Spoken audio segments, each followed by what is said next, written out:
The word is Log4j vulnerability.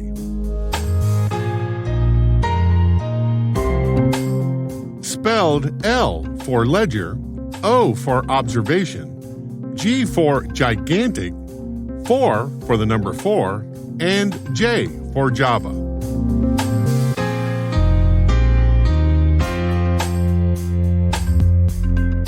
Definition: an open-sourced Java-based software tool available from the Apache Software Foundation designed to log security and performance information.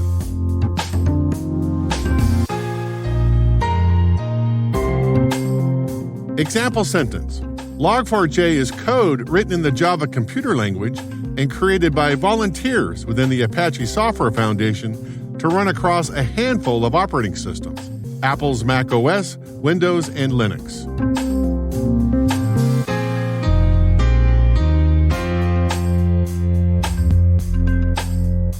Origin and context. The Apache Software Foundation released the general availability of the Log4j module version 1 in July of 2014. The next year, the Apache Logging Services Project Management Committee announced Log4j 2 as a replacement. Fast forward to 24 November 2021, 6 years later, Alibaba's cloud security team's Jin Xiaojin disclosed to the Apache Software Foundation a vulnerability in the module. On 9 December, Apache announced exploitation in the wild of the Log4j vulnerability and named it Log4Shell. By the next day, 10 December, NIST classified the vulnerability as a critical issue in its National Vulnerability Database. The reason for the severity is the ubiquity of the Log4j code module and the simplicity of the Log4Shell exploitation code. Its ubiquity stems from the fact that the code from the Apache open-source cross-platform web server is the most popular web server software on the planet. If you're running web services somewhere, there's a good chance that you're running Apache. The simplicity results because any unauthenticated user of the Log4j service can send a 12-character code segment and take control of the server. Yikes!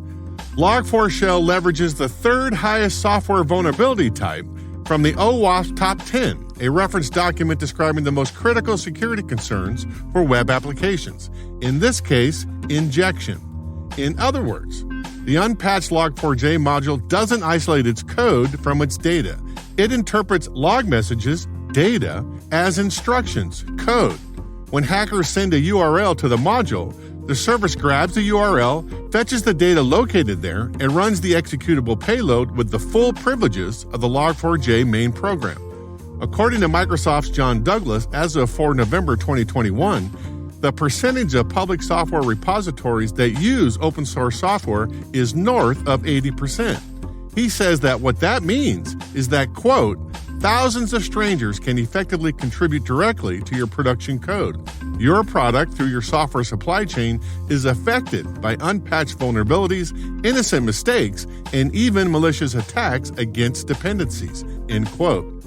Most security professionals have no idea what code libraries our organizations are using directly, and absolutely no clue about what code libraries the original open source developers nested within. One temporary mitigation measure is egress filtering, blocking Log4j traffic from exiting the network until you can install a more permanent fix.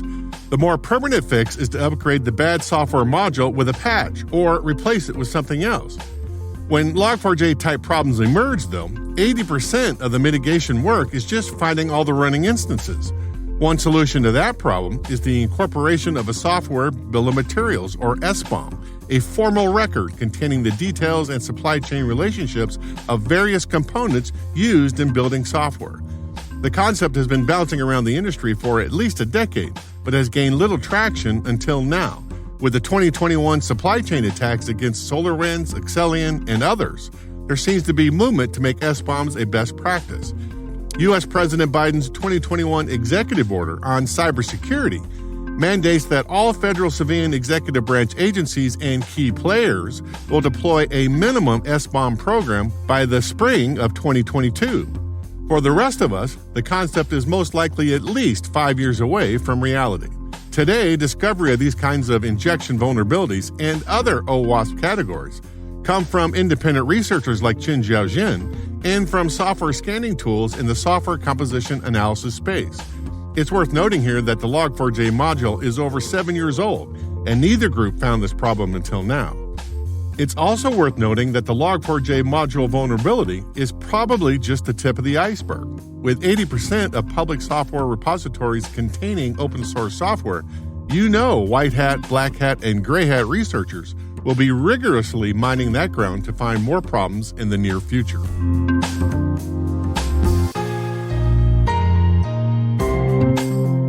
Nerd reference. On 20 December 2021, just before the holiday break, Eamon Javers from CNBC interviewed Jen Easterly, the U.S. Cybersecurity and Infrastructure Security Director, about the impact of Log4j. So the Log4j vulnerability became public just about a week ago. What do you guys know now that we didn't know last week? Yeah. So first off, I should say that the Log4j vulnerability is the most serious vulnerability that I have seen in my decades-long career. Yeah, and three reasons why. Ubiquity, simplicity, and complexity. So it is a piece of software, open source, that's in millions of devices, from video games to hospital equipment to industrial control systems to cloud services. It is trivial to exploit as a vulnerability. Essentially 12 characters, and a remote unauthenticated attacker can take over a system, can use it for stealing data, can use it for ransomware attacks, all manner of malicious activity. And it takes a very focused effort to be able to find and to fix the vulnerability because it's open source, so it is in all manner of vendor products.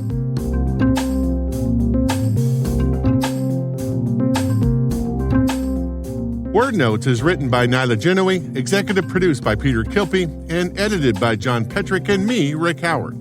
The mix, sound design, and original music have all been crafted by the ridiculously talented Elliot Peltzman. Thanks for listening.